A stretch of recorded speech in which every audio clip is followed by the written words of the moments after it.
Hello there, my amazing audience. It is I, Aaron and Dovikin, and we're coming at you on November 25th with some lore. A tornado scooped up my cribbo, and it went boopo. Yeah, man. With Hurricane Milton, when Hurricane Milton hit about 2 months ago, I want to say like September around there, maybe the beginning, we thought it was sweet in games and shit. I literally took a video before the predicament happened.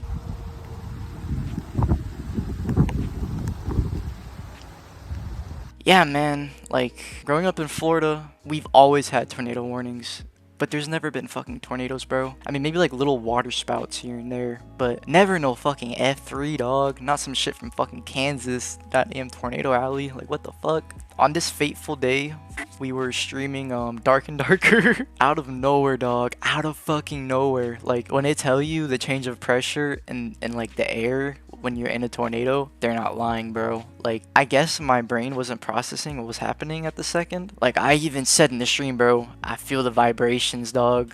Holy shit. Dude, I feel the vibrations in my fucking... Holy shit. God damn. Come on. Out of nowhere, I see light when I'm fucking streaming on my PC. I see light, bro, come out of my fucking house. And I hear my brother go, Aaron, come on, get your ass. He pretty much grabbed my arm. He like pulled me out of my chair into the bathroom. Like, this man had some crazy ass survival instincts at this time. Dog, I still had my fucking headset on when my fucking roof was like out of the sky. And it's a wire. It wasn't Bluetooth, it's a fucking wired headset. So like, I like yoinked that shit, bro. He pretty much drags me into the bathroom. Once you exit my room, it's literally right to your right. You know, we go in there, boom. There's fucking glass, there's shit all over the fucking floor. I don't even have shoes on at this point, bro. I have no shoes, not even slides. It's pure adrenaline that's going. I'm not thinking about anything, bro. And there's glass on the floor and shit. My feet didn't get fucking stabbed. I'm so surprised and thankful. Hashem was looking out, bro. Adonai was looking out, bro. I've been in too many predicaments where I came close to death, like death at my fucking corner. It never took me, bro. After Jacob drags me into the bathroom, we go into the bathtub for like less than 30 seconds, 20 seconds. We're just standing in the bathtub. The bathroom roof is still intact. It's not ripped up. My room's roof got torn up. The whole roof flew up. My stepbrother's roof flew up. My brother's roof flew up. My parents' roof is the only roof that stayed intact. It's fucking wild. So yeah, man, after like 30 seconds we were standing in the bathtub, we go out to check on everyone else, because we have about 3 in-laws that are staying there. They're all from Kansas, and they've been in this predicament before. Like, you know, not the exact thing, but they know what to do in that kind of situation with tornadoes. The whole hallway roof was flown off. Like, it's gone. Like, after we step out of the bathroom, the whole hallway is freaking off. Like, Out of here. Come on, we gotta hurry up, man. What do you need? and we're just like, we're standing in shock, bro. Like, we're running through the freaking debris and shit.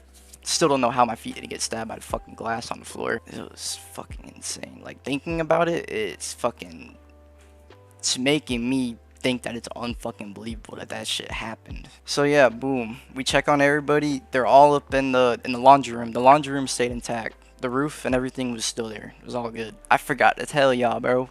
I had my dog. My dog, she was in my room because she was scared during the whole storm. Dude, I fucking dragged her ass into the damn bathroom, and then we freaking dragged her out whenever we went and rekindled with our in-laws, and we all met up like in a hallway with debris everywhere and fucking roof flying off. I was told by the step-aunt to go to my parents' bedroom because, you know, everything's still intact and everything. It's safe there. Borderline safe. I pretty much dragged a dog with me. We're fucking running through this glass and shit. My brother's just like making ways for everyone else to like get out, to like go out through the garage, because the front door is all busted up and shit, so we can't go to the front. The front door is barricaded by debris.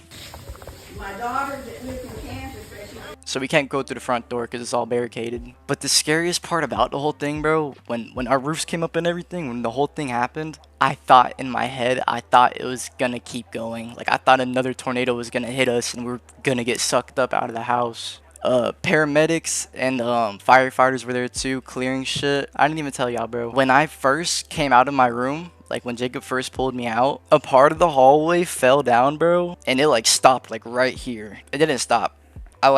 It was like Spidey senses, bro. This is what Jacob told me. I can't remember, bro. It's all a flash. I don't remember if I did this, but like it makes sense because my head's still intact and I don't have a big ass bump.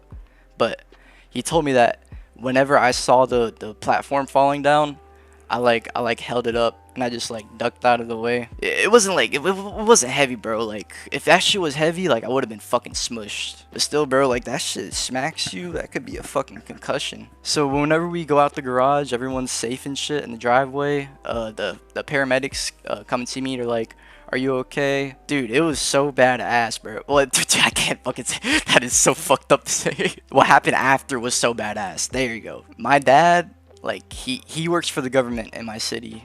He's in emergency management. He works very closely with law enforcement, like police officers. Basically, the chief of the city, he gave us a SWAT car, like, or a SWAT van to ride to City Hall in because we had no house, bro. We had nowhere to go after this happened. Nowhere to go. We were refugees pretty much. Break it now.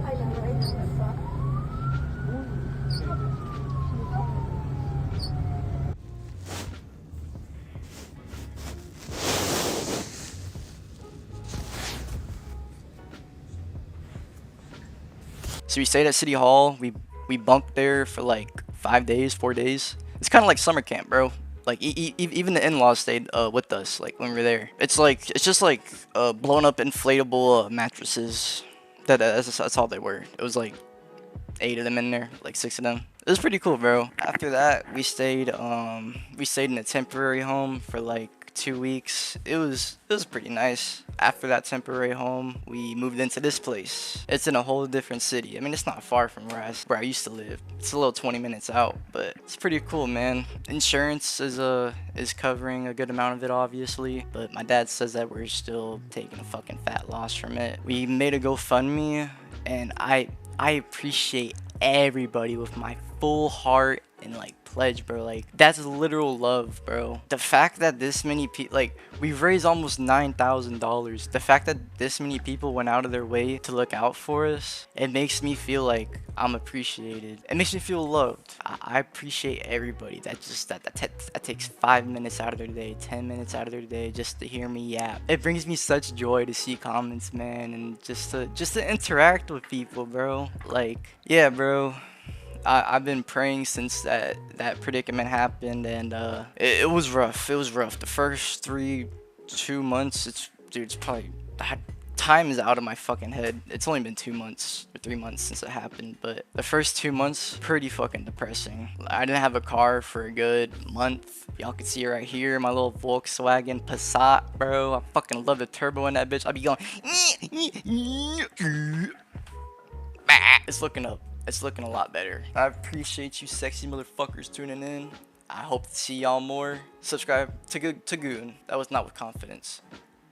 Subscribe for Gooning.